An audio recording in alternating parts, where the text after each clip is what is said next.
अयो God is great जी। जन मान ज्ञान गुण सागर जय कपीस ते लोको तागर रामदूत अतुत बल। सॉरी हनुमान जी, फिर से करता। जय हनुमान ज्ञान गुण सागर जय कपीस ते लोको तागर रामदूत अतुत। मोर डाला यल्ला नार गुटी यल्ला और गाली नहीं देने का मुझको नहीं पता। हनुमान जी सॉरी। जय हनुमान ज्ञान गुण सागर जय कपीस ते लोको तागर रामदूत अतुत। दुनिया में कई रंग रसिया है, यल्ला नार गुटे। स्वागत कीजिए हमारा। कहते हमें बनारसिया है। तो पूजा करते हो तो मेरे और हनुमान जी के बीच में नहीं आने का, समझा ना? नहीं तो टाके फेंक दूंगा। हाँ, देखा है मैंने तेरे जैसे फ्रॉड पुजारियों को। बाल तो कटाता नहीं है तू और कहता है अपने आप को पुजारी। अरे मेरा स्टाइल है ये। चलो, पैसे का हिसाब नहीं करना। हाँ, बीच में नहीं आने का मेरे और हनुमान जी के, बता रहा हूँ पूजा में व्यस्त हूँ मैं। हाँ, तो अगली बार भी जो पैसा होगा वो भी तुम्हारा हम लेके निकल लेंगे। तब ढूंढते रहना हमको कहाँ चले गए। अयो हनुमान जी, मैं थोड़ी देर में आता, थोड़ी देर में। पैसा जी अयो। हाँ, पैसा के मामले में सबको याद नहीं रहते हनुमान जी ससुरा। तुम्हारा 2 दिन का कमीशन। ये क्या तुम मेरे को चिल्ला दे रहा? ऐसा थोड़ी होता है। ये इसमें काम चलेगा कोई मेरा? हाँ, काम तो तुम कोई भी करते नहीं हो और सारा काम हम करते हैं। माना कि तुम ये हमारे जितने भी क्लाइंट आते हैं वो तुम्हारे थ्रू आते हैं, पर मेहनत तो हम करते हैं। पूरे दिन यहाँ पे पूजा करते रहते हो, कुछ काम भी किया करो। देखो, मेरा और भगवान के बीच में नहीं आने का, वो हमारी पर्सनल मैटर है, प्राइवेट बात है। ब्राह्मण की सेवा करता तब जाकर तुम पैसा कमाते हो। टूरिस्ट नहीं कमाता, तुमको ऊपर वाला देता है, समझे? वांगानार गुड्डे। खाना खाए हो सुबह से? कहाँ का, हम तो पूजा कर रहे थे जी।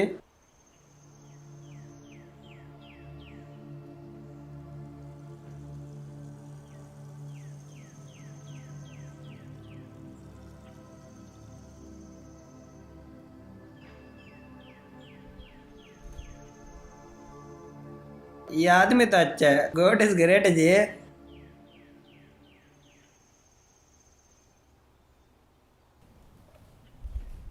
आज तो क्लाइंट आ रहा है। क्लाइंट तो आ चुका होगा। हाँ, अरे जल्दी जाओ, स्टेशन पर खड़ा होगा, देखा तुम्हारे लेट हाँ, हो गया। याद आया। वांगानार गुड्डे।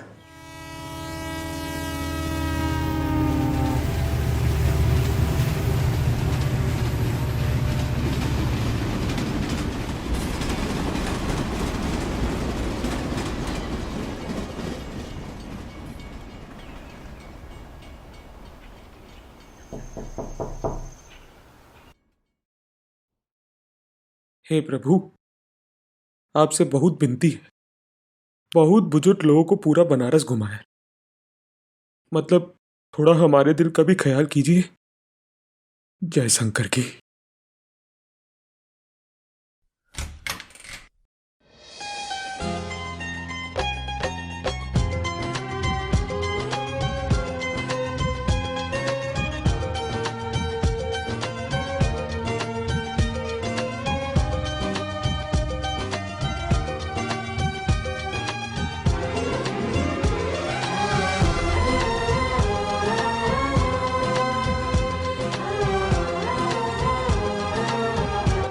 कौन? अरे कौन? अरे कौन हो तुम भाई? कौन हो भाई?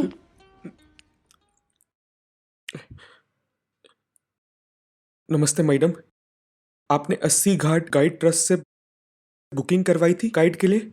ओह हाँ, बताओ। हम आपके गाइड हैं, चलिए आपको बनारस घुमाते हैं। मूड नहीं है। लड़की अकड़ू है पर ससुरी भौकाल है वे। मैडम, हम जानते हैं कि आप परेशान हैं और बनारस में बहुत ऐसे लोग आते हैं जो परेशान होके ही बनारस घूमने आते हैं, लेकिन इस शहर की सबसे खूबसूरत बात पता है क्या है? एक ही बारी में इससे प्यार हो जाता है। एक बार हमारे साथ बनारस घूमने चलिए और बहे जाइए बनारस की गलियों में।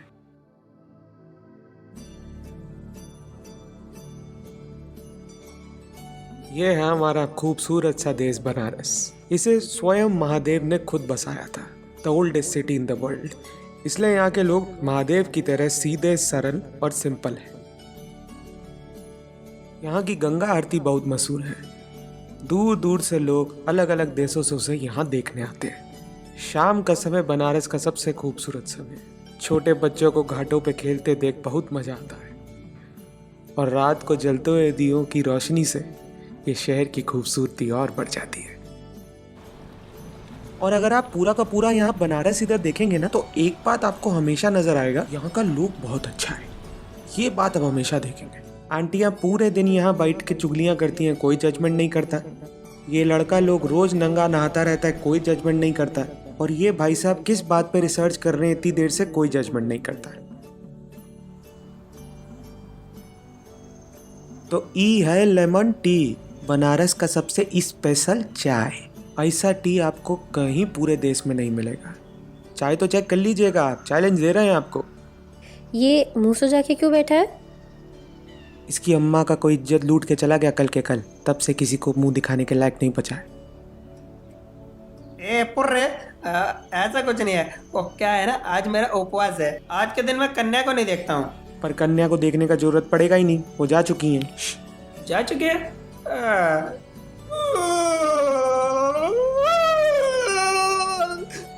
अरे क्या हो गया तुमको? हो रहा, हमको बहुत कुछ हो रहा। हम जा रहे हैं आज। इसे क्या हुआ? अरे वो आपने भूल भुलैया फिल्म देखा है? उसमें राजपाल यादव का कैरेक्टर देखा है? वो पानी से डरता होता है ना, हमारा दोस्त भी किसी चीज से डरता है। बताइए किससे? किससे? लड़की। लड़की। पुर्रे पुर्रे, झूठ बोलते हैं तो। लड़की। हमने चाटेंगे इसका, पागल कहेंगे। ऐसा ही है ये, रोज का ड्रामा है, हम रोज देखते हैं।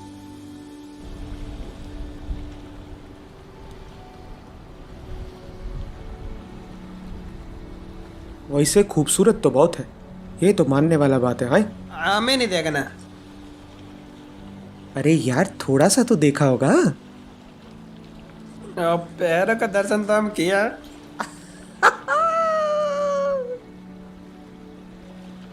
अच्छा सुनो, पूरा देख लो, कोई बात नहीं पंडित।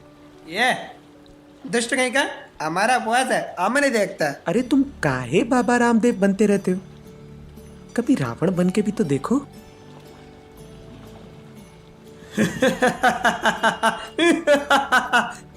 जय शंकर के। आयो, कैसे लगा? बक, मजा आ गया।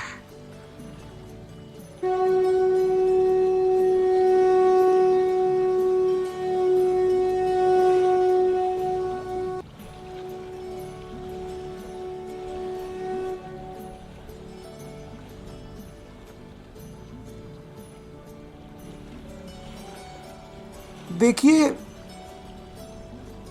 इससे इतना घबराने की जरूरत नहीं। हमारे बनारस में मानते हैं कि मौत जिंदगी से ज्यादा सुकूनदायक होती है।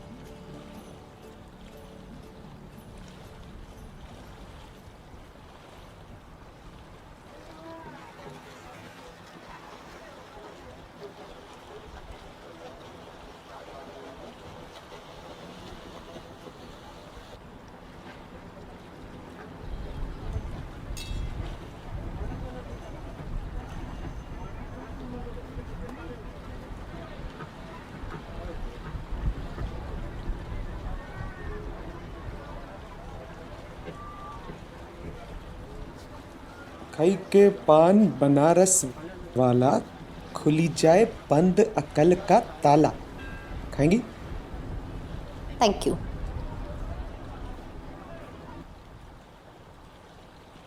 आहा, क्या बात है, आप बनारस आके पान नहीं खा रही हैं? ऐसे कैसे? सही कहा था तुमने, तुम्हारे शहर से प्यार हो जाता है। कही था हमने। वैसे क्या करते हो तुम? गाइड है, गाइड है ना, घुमाते हैं आप लोगों को और बाकी लोगों को पूरा बनारस। अरे मतलब अपने लिए क्या करते हो? मतलब? जैसे इंजीनियर स्टैंड अप कॉमेडी करते हैं, कोई अपनी बीवी के लिए गिटार बजाता है और हाउसवाइफ फ्री टाइम में डांस करती हैं। तुम अपने लिए क्या करते हो? आविष्कार। आविष्कार?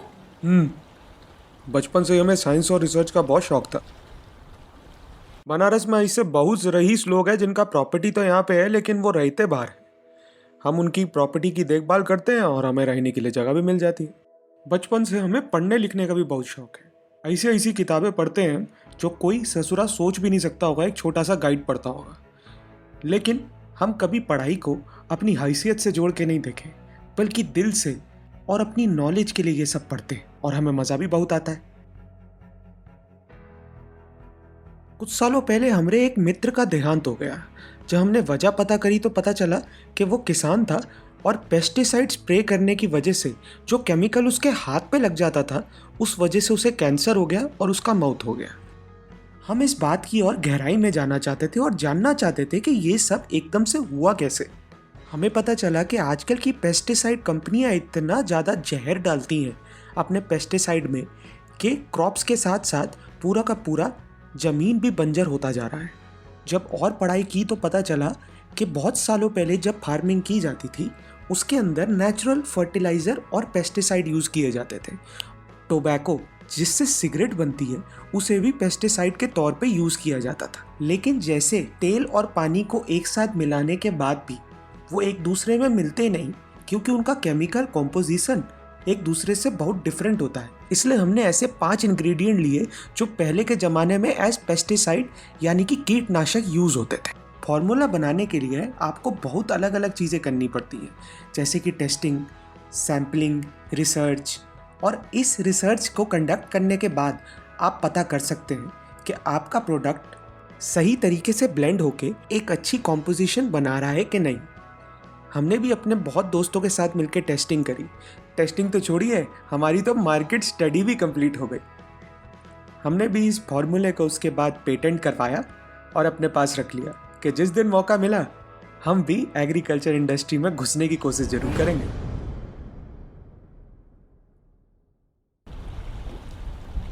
कब से करते हो? जब से हमारी अम्मा हमें छोड़ के चली गई। मुझे दिखाओगे अपना आविष्कार? आप वहाँ जाके क्या करेंगे? तो वहाँ क्या सिर्फ अपनी गर्लफ्रेंड को लेके जाते हो? अरे हमरा कोई गर्लफ्रेंड ना है, आप कहा छोटा छोटा बात पे। तो 1-2 दिन के लिए मुझे अपनी गर्लफ्रेंड मान लो।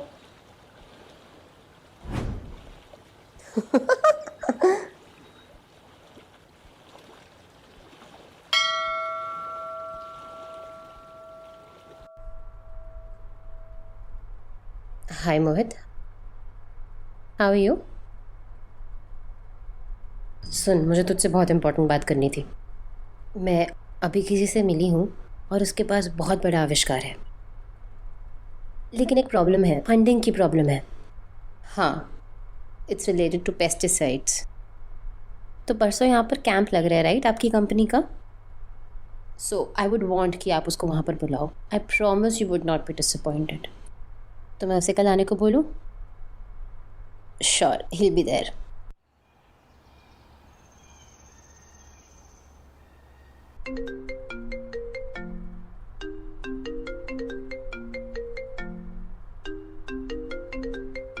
हाय। अरे कुछ नहीं यार, वो CSR का काम चल रहा है। बेसिकली यही होता है, बस अपनी इमेज क्लीन करने के लिए किसानों को पैसा बांट रहे हैं। होता कुछ नहीं है, वो पैसा अपने फ्रेंड्स एंड फैमिली में चला जाता है। बट हाँ, वो फ़ोटो आ जाती है, वीडियो वगैरह आ जाती है, टिकता है, बस वही है पॉइंट।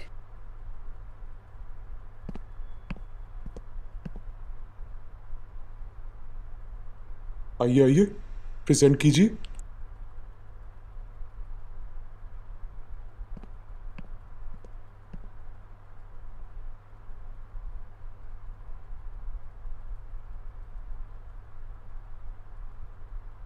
मैडम जी, हम आपको अपना बिजनेस आइडिया सुनाने आए। ये हमारी फाइल। अपनी PPT सबमिट करो और निकलो यहाँ से।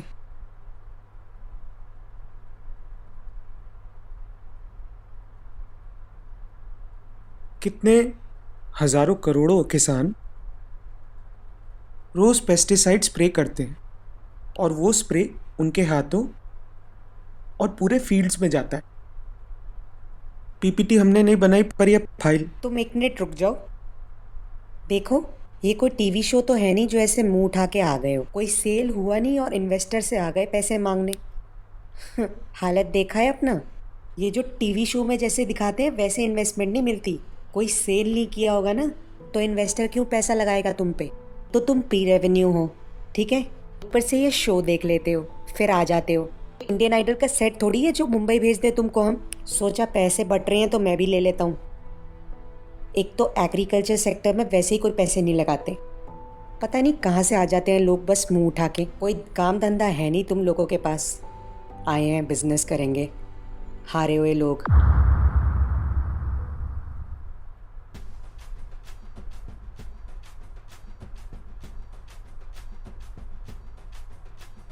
मैडम,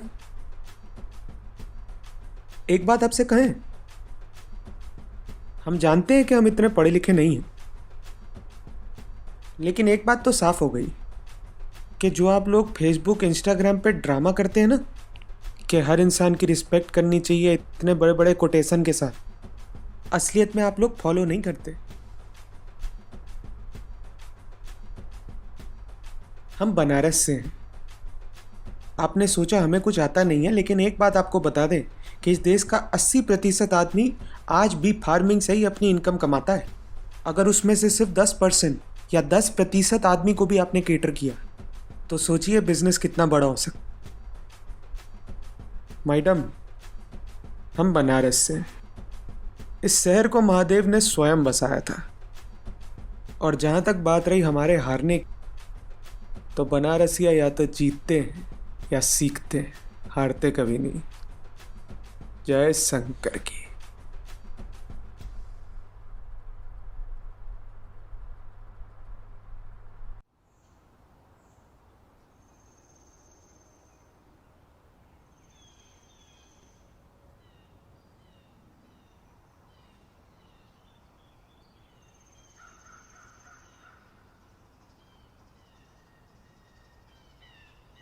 कमाल की दुनिया है कसम से। यही किसी अल्कोहलिक ब्रांड पर पैसे लगाने होते ना, तुरंत लग जाते। एग्रीकल्चर सेक्टर में नहीं लगाएंगे। लेकिन बुरा नहीं लगता तुम्हें? लगता है, पर अब आदत सी पड़ चुकी है। निराशा नहीं होती?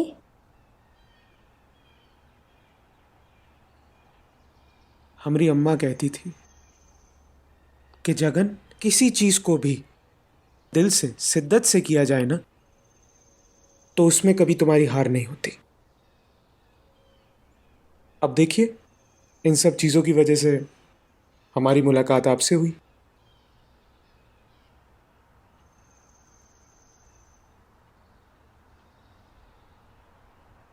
दिल्ली चलोगे मेरे साथ?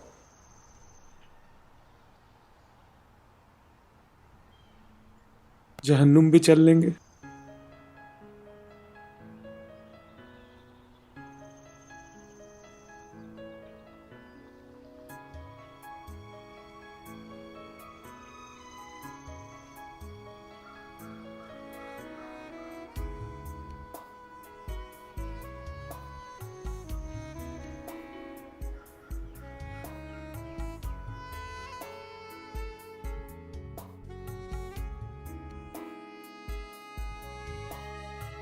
प्यार हो गया ना तुमको? अरे नहीं। हुआ तो है। अरे ससुरा, नहीं हुआ ना, तुम साला बोल बोल के कर दोगे बे।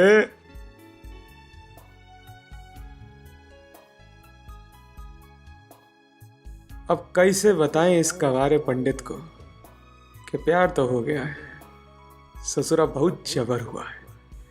अपनी हार में भी अपनी जीत दिखने लगी है। सिर्फ उसी का ही ख्याल पूरे दिन लेते हैं। वो कहते हैं ना कि अकेला सोना भी हमरा हराम हो गया है, जब से धड़कनों में तेरा नाम हो गया है।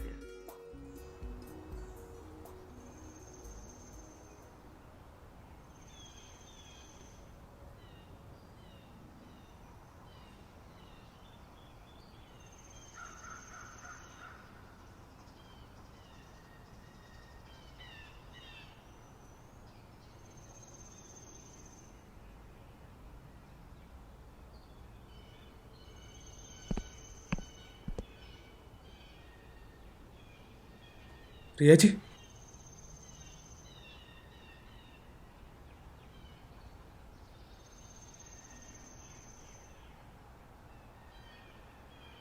रिया जी,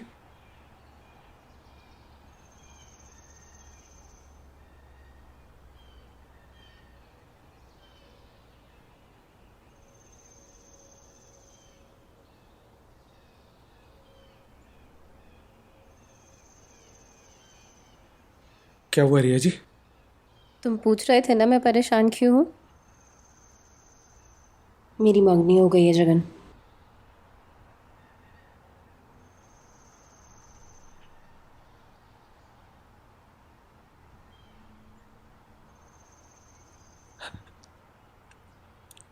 मुझे नहीं समझ आ रहा मैं क्या करूँ।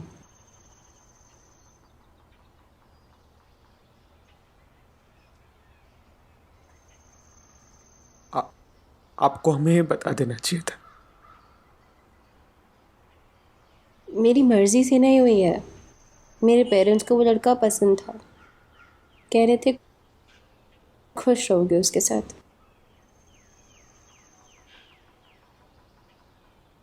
तो मैं जाऊँ या रुक जाऊँ?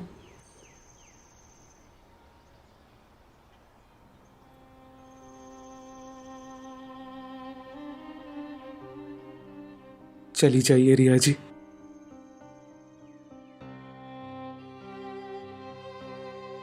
थोड़ी देर के लिए अपनी औकात जरूर भूल गए थे, लेकिन आपका हमारा कोई मेल नहीं है।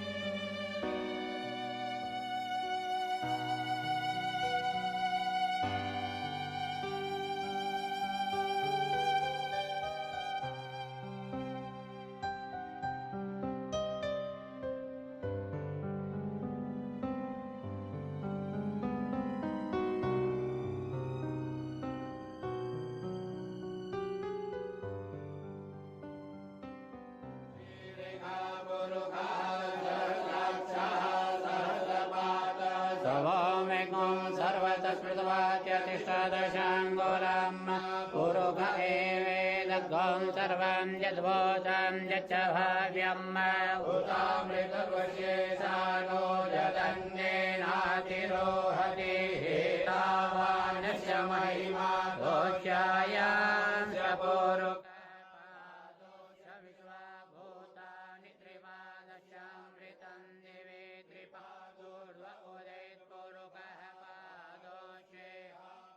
वो चाहती तो चली जाती ऐसे ही, लेकिन उसने तुम्हें बुलाया। इसका मतलब वो चाहती थी कि हम उसे रोक लें, पर कैसे रोकते हैं? रोकने के लिए है ही क्या हमारे पास? क्या कहते हैं उन्हें? हमारी तरह बंजारों की तरह रही।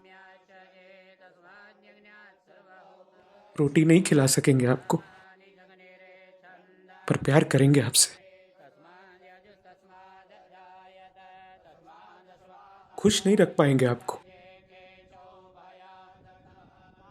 पर प्यार करेंगे आपसे। हम छोटे शहर से हैं पुजारी, और छोटे शहर के लोगों के पास पैसा हो ना हो, ससुरा समझ बहुत जबर होती, बहुत जबर।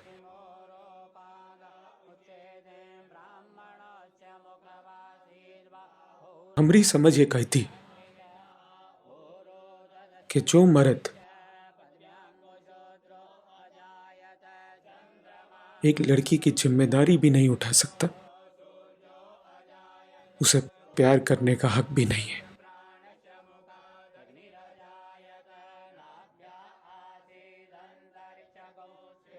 हो सकता है हम गलत हो, पर एक बात तो तय है,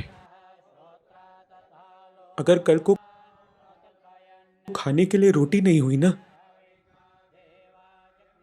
तो प्यार से पेट नहीं भरा जा सकता। हमें दुख है, बहुत दुख है कि वो चली गई, लेकिन अंदर से हम बहुत खुश है कि अपने स्वार्थ के लिए हमने उन्हें रोका नहीं।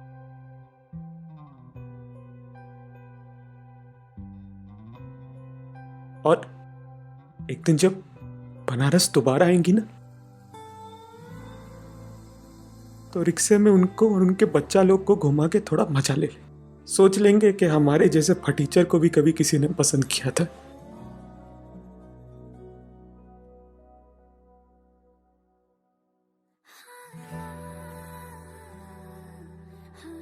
और क्या चाहिए हमको?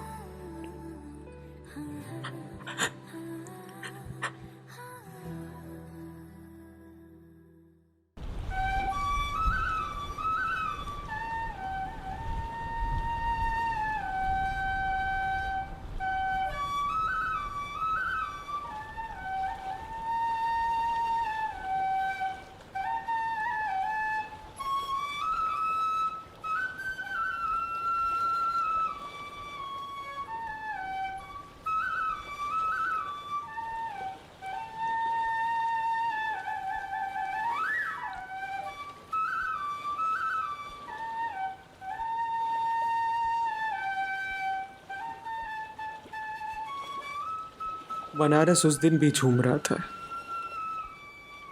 बच्चे उतने ही खूबसूरत लग रहे थे।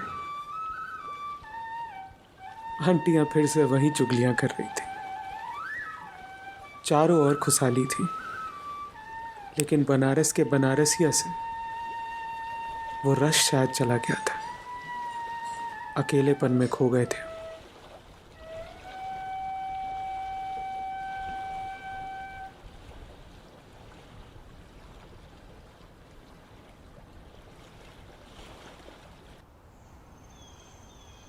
तुम्हारा ऐसा हालत देख के हमको बहुत बुरा लग रहा है। तुम एक काम क्यों नहीं करते? वो जो लड़का मिला था तुमको, याद है? उससे कुछ बात करो, कुछ फंडिंग दिला सकता है अपने काम के लिए। देखो ऐसे ना हम नहीं दे सकता है तुमको, ना कुछ खा सकता है ना कुछ पी सकता है। ऐसे हमको नहीं समझ में आ रहा कुछ। बात करके देखो, कुछ तो हल निकालेगा वो।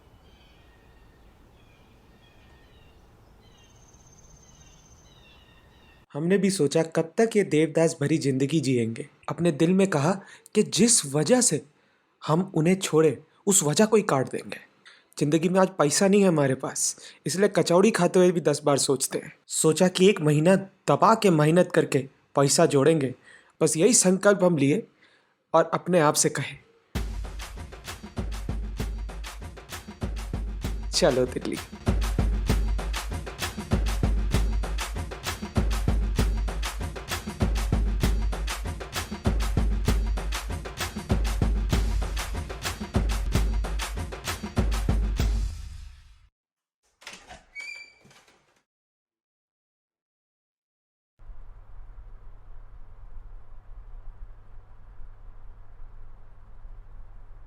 नमस्ते भैया।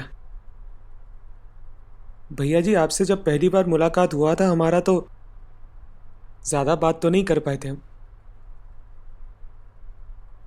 लेकिन हमारे परिश्रम को उसके सही अंजाम तक पहुंचाने के लिए आपके सहायता की ज़रूरत पड़ेगी। हमें नहीं पता कि अपने मुहिम में कितने आगे जा पाएंगे। अगर आप हमारी मदद करेंगे तो आपका बहुत उपकार होगा। अरे नहीं नहीं, ऐसी कोई बात नहीं है। मुझे इंटरेस्ट था आपके प्रोडक्ट में, और हाँ, मैं अपनी जॉब छोड़ चुका हूँ क्योंकि मुझे भी कोई बड़ी चीज़ पे काम करना है।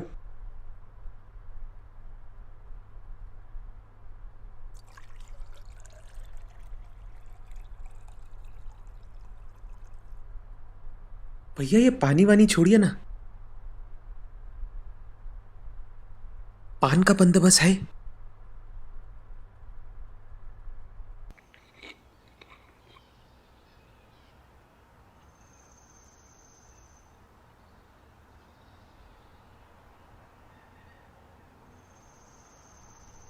ससुरा तब से पान ढूंढ रहे हैं, कोई पान वाला ही नहीं है।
दिल्ली छोड़ के चले जाओ।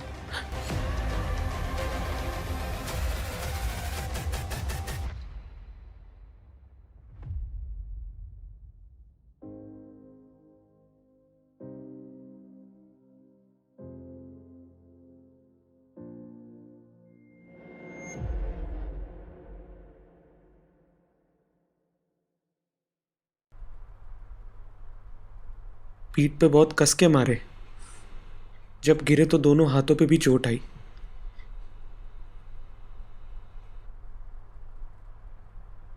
पता नहीं कौन थे।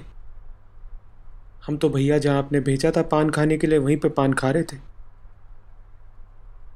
फोटो था उनके पास हमारा।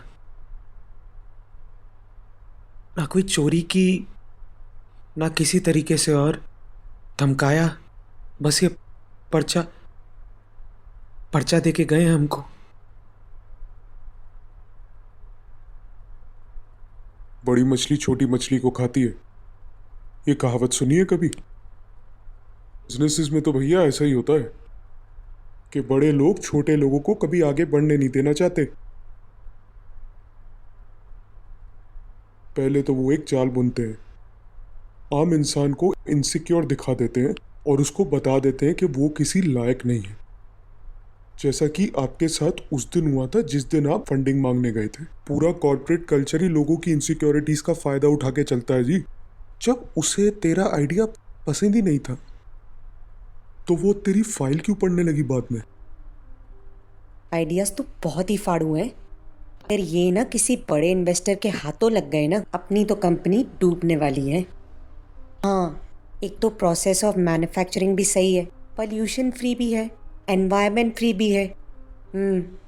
सुन, कुछ कर इसका, नहीं तो ना अपने को बड़ा पंगा होने वाला है। मैं जिस कंपनी में जॉब करता था वो फार्मा सेक्टर में थी, तो लाजमी है कि फर्टिलाइजर भी बनाती ही होगी। वो हमें मिसगाइड करना चाहती थी, तो उसने हमें दिखाया कि उसे हमारे प्रोजेक्ट में इंटरेस्ट नहीं है, पर उसे पता है कि हमारे प्रोजेक्ट में दम है। भैया ने हमें बताया कि पिछले कुछ सालों से यंग एंटरप्रेन्योर्स का डेथ रेट बढ़ता जा रहा था।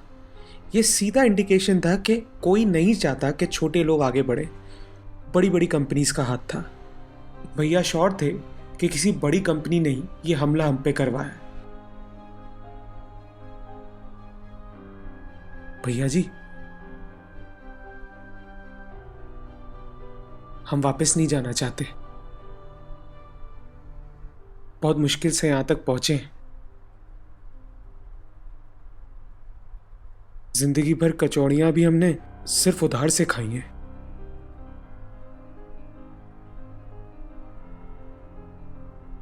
हम भागेंगे नहीं, लेकिन एक बात हम समझ चुके हैं कि आपकी मर्जी के बिना घर से बाहर नहीं निकलना है।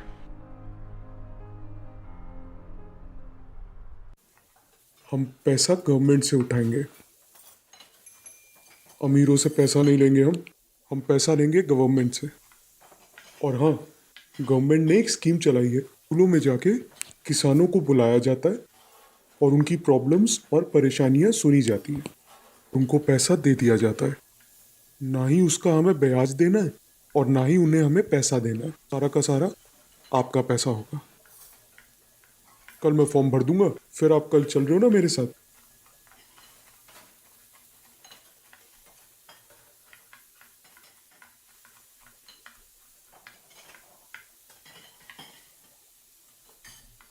जिस साल हम दिल्ली गए उसी साल भारत सरकार ने एक स्कीम निकाली किसानों के लिए।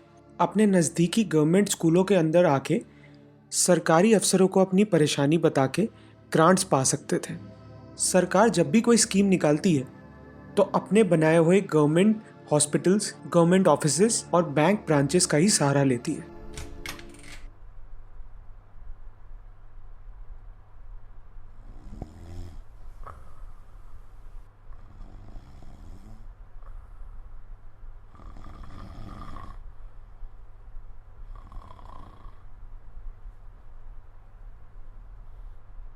ये कैसा अफसर है? ये तो जीन्स पहन के बैठा है।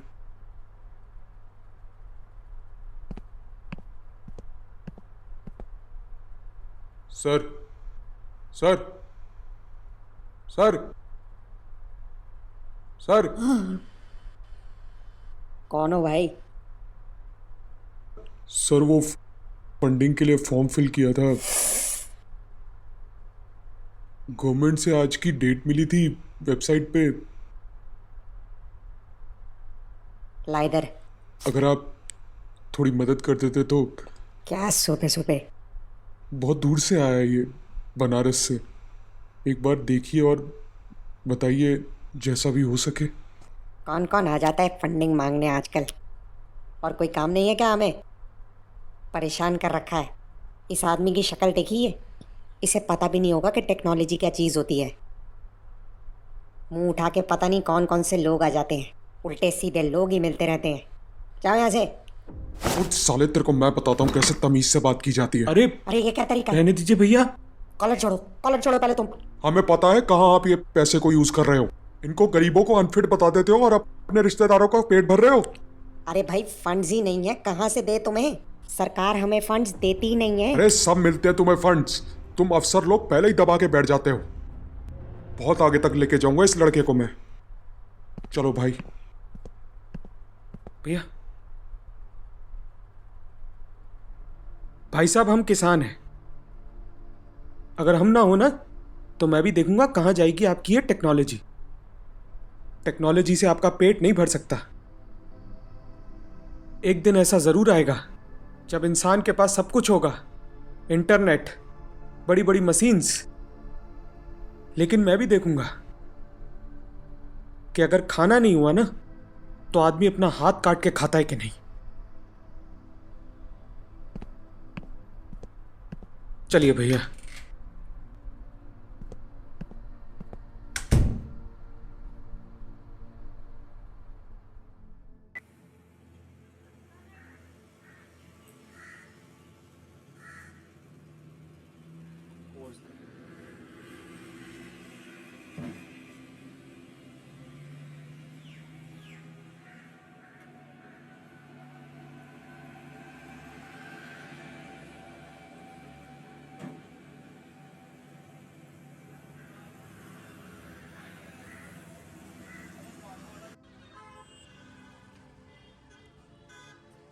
क्या हुआ भैया?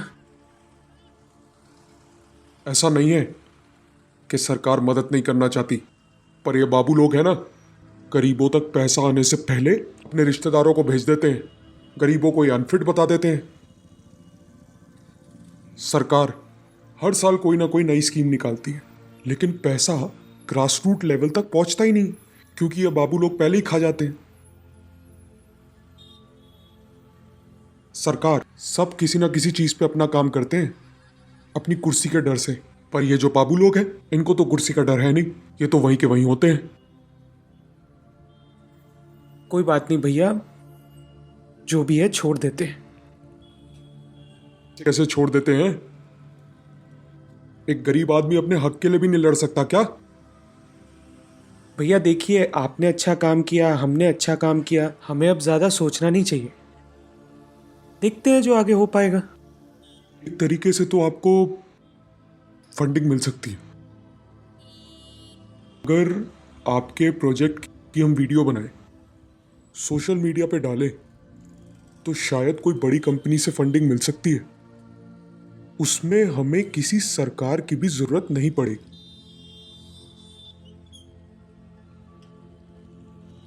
आइडिया ठीक है भैया, हम कोशिश तो करके देखते हैं। हाँ,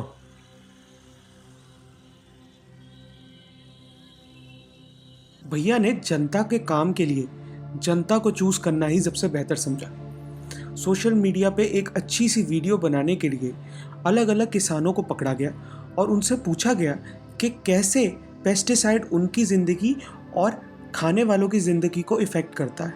इस वीडियो को बनाने का सबसे बड़ा मोटिव लोगों तक अपनी बात पहुंचाना तो था ही, लेकिन भैया ये समझ रहे थे कि अगर ये वीडियो बहुत अच्छे तरीके से वायरल हो गई तो क्राउड फंडिंग के तरीके से एक बहुत मैसिव इन्वेस्टमेंट हमें अपने बिजनेस के लिए मिल सकती थी। आपके इस वीडियो को हम यूट्यूब पे डालेंगे, गूगल ऐड से हम इसको प्रमोट करेंगे। इसमें मेरा खर्चा 50,000 तो आ जाएगा, पर अगर हमारा वीडियो चल गया ना तो हम इससे डबल कमाएंगे। भैया ने जैसा कहा था बिल्कुल वैसा ही हुआ। वीडियो डलते ही वायरल हो गया। लोग हमारी वीडियो को शेयर करने लगे। हमारे यूट्यूब चैनल पर रोज़ कमेंट्स, लाइक्स आते थे और हम लोगों का जवाब दे के बहुत खुश होते थे। हमें इस बात से बहुत खुशी हो रही थी कि लोग हमारे इस मिशन से जुड़ रहे थे। लेकिन अंत में ये बिजनेस है और हमें सच्चाई का सामना करना ही पड़ा।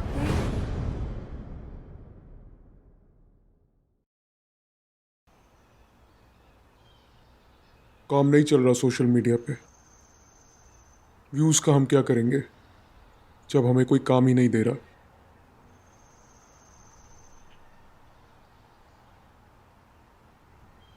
रहने दीजिए भैया, आप जितनी कोशिश कर सकते थे आपने की। शायद हमारी किस्मत में ही नहीं होगा। पर से बार बार पैसे बर्बाद हो, ये हम भी नहीं चाहते भैया।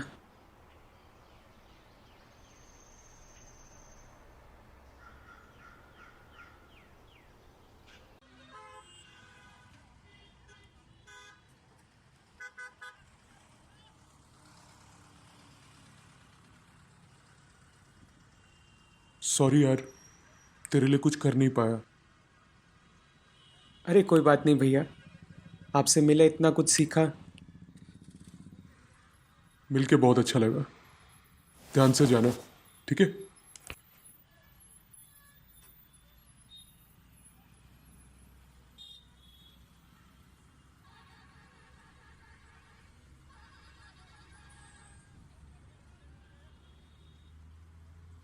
जगन,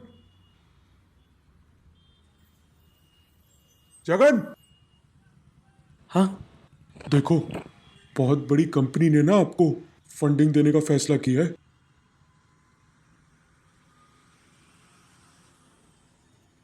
हाँ, चलो चलो, कल मीटिंग है।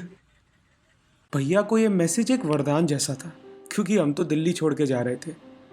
राज आर्य एक बहुत बड़े बिजनेसमैन थे जो मीडिया इंडस्ट्री में पहले ही अपना सिक्का जमा चुके थे। साथ ही साथ बीपीओ सेक्टर और वायरलेस कम्युनिकेशन के अंदर उनकी कंपनी का कम से कम 80% शेयर था हमारे देश में। मैं और भैया तो बहुत एक्साइटेड थे, लेकिन एक्साइटेड होने के साथ साथ हमें ये भी पता था कि राज आर्य अपनी सिंप्लिसिटी के लिए जाने जाते थे और उनसे क्या बात, किस तरीके से बात करनी थी, इस बारे में हम बहुत कंफ्यूज थे।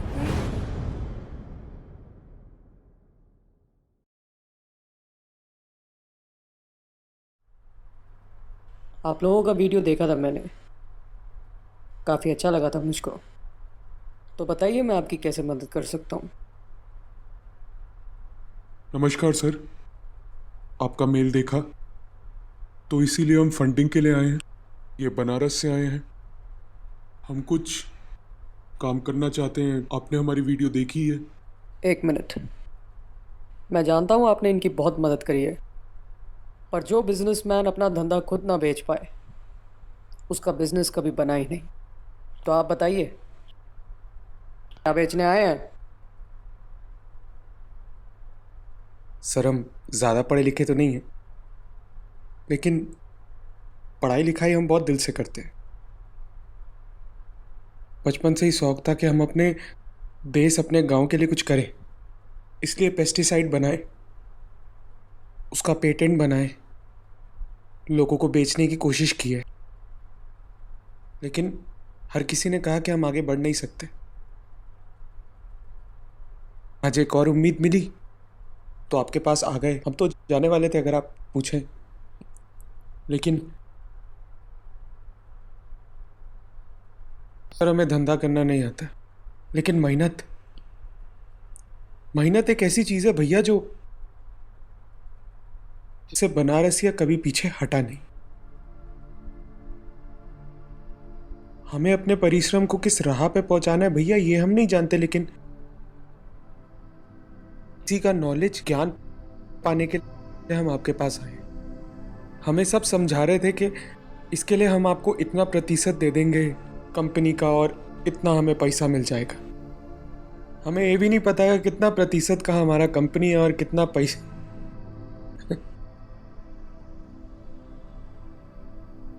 लेकिन हम सिर्फ देश में बदलाव लाना चाहते हैं भैया।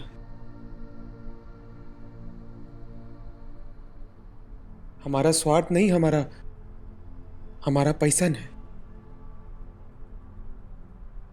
अगर आप मदद करेंगे तो कंपनी का इक्विटी सारा आपका।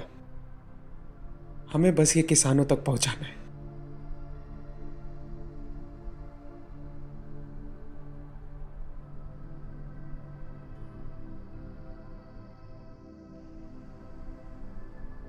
मेरे पिताजी,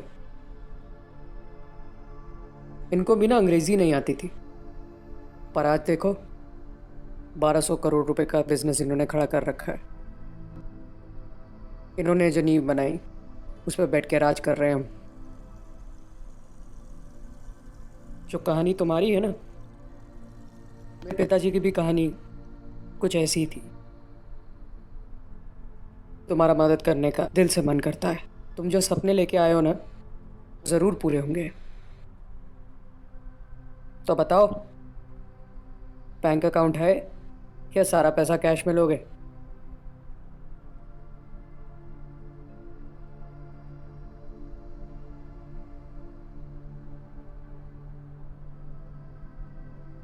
राज आर्या साहब के पास एक एग्रीकल्चर लैंड थी जो उन्होंने बहुत पहले खरीदी थी। उसे एक मैन्युफैक्चरिंग यूनिट में कन्वर्ट किया गया। मेरे फॉर्मूला के राइट्स राज आर्या साहब की कंपनी ने खरीदे और मुझे फर्म का COO यानी कि चीफ ऑपरेटिंग ऑफिसर अपॉइंट किया गया।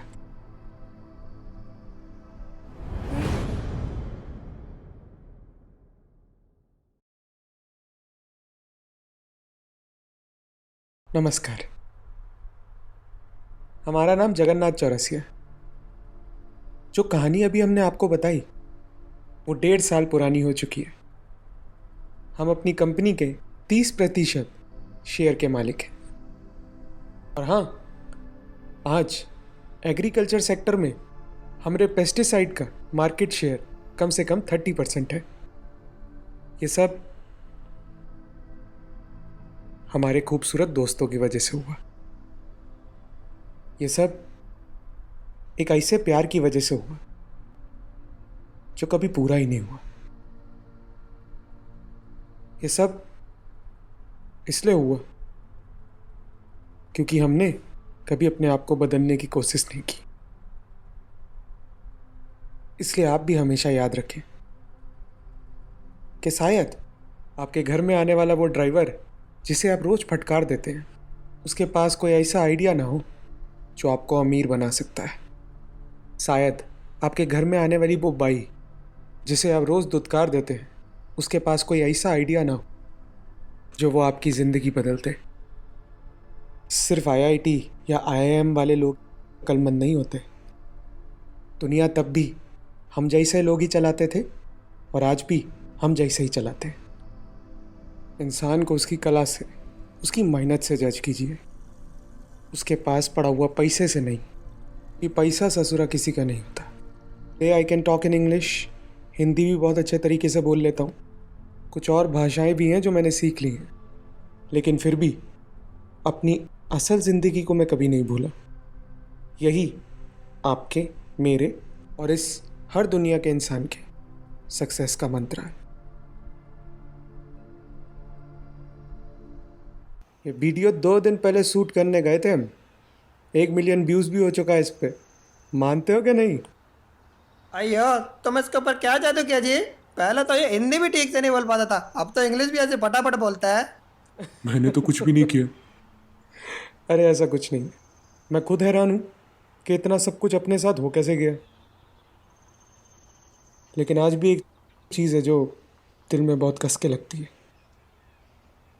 और इसका जवाब सिर्फ एक ही इंसान के पास है, आपके पास। जब उसने बनारस छोड़ा था ना, तो उसकी शादी हो गई थी, और शादी के कुछ सालों में ही उसके पति ने डिवोर्स फाइल कर दिया। दहेज कम मिला था ना उसे। कुछ ही दिनों में जो लड़का इतना प्यार करने का दावा करता था, उसने रिया से उसका सब कुछ छीन लिया। अकेली पड़ गई थी वो, क्योंकि जब मदद मांगने के लिए माँ बाप के पास गई तो उन्होंने भी उसे डिसोन कर दिया। सुनने में आया कितनी बार उसने अपने आप को मारने की भी कोशिश की है। आजकल मुझसे भी ज्यादा बात नहीं होती है, लेकिन हमारे कॉमन फ्रेंड्स हैं जो एक दूसरे के बारे में हमें बता देते हैं। मिलना चाहिए तुझे उससे।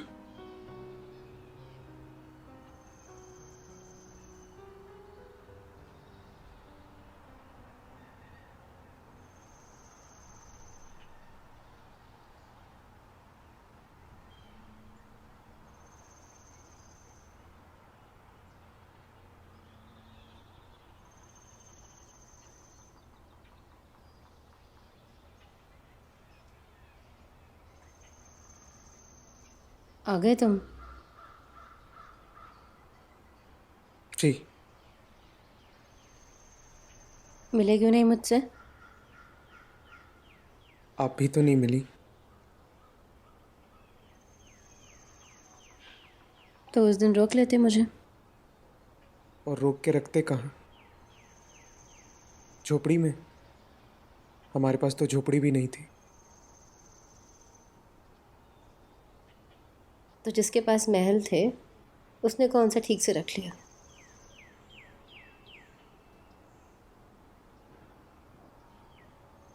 प्रिया जी, हमारी अम्मा कहती थी कि एक इंसान इसलिए नहीं सहता कि वो अच्छा है, इसलिए सहता है क्योंकि वो ये समझ नहीं पाता कि कहाँ अच्छा होना बंद कर देना है। जब आप जानती थी कि वो लड़का आपके काबिल नहीं है तो आप भाग रही थी ना। वो ये शादी नहीं करनी चाहिए थी।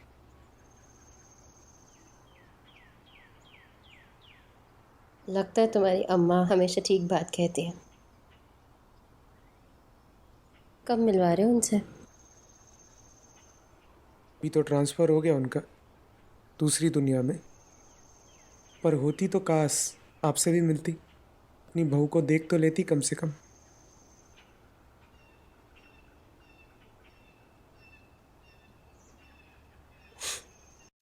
डाइवोर्स्ड हूँ मैं। प्रिया जी, हम बनारस से हैं। हमें यह शहर वाला टर्मिनोलॉजी सिंगल, मैरिड, डिवोर्स समझ में नहीं आता। महादेव ने सिखाया है कि एक औरत औरत होती है। उस वक़्त आपको इसलिए नहीं रोका क्योंकि आप पे हमारा हक नहीं था। आज आपके हक का हमारे पास है। या तो आज आप हमारे साथ जाएंगी या हम दोनों कहाँ जाएंगे हमें भी नहीं पता।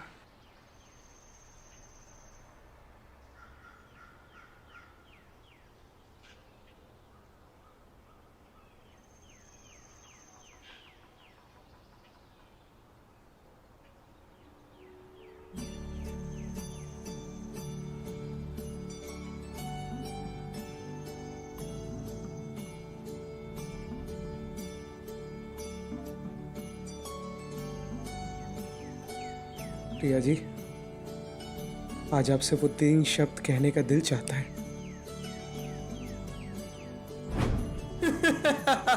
जय शंकर के लंकेश खुश हुआ।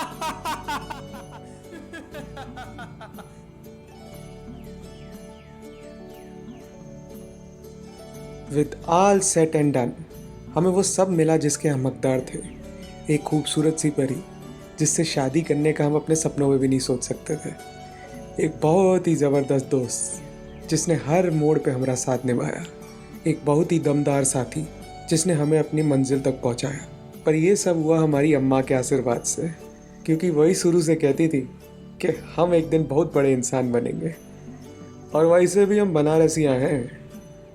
हम या तो जीतते हैं या सीखते हैं, हारते कभी नहीं। जय शंकर की।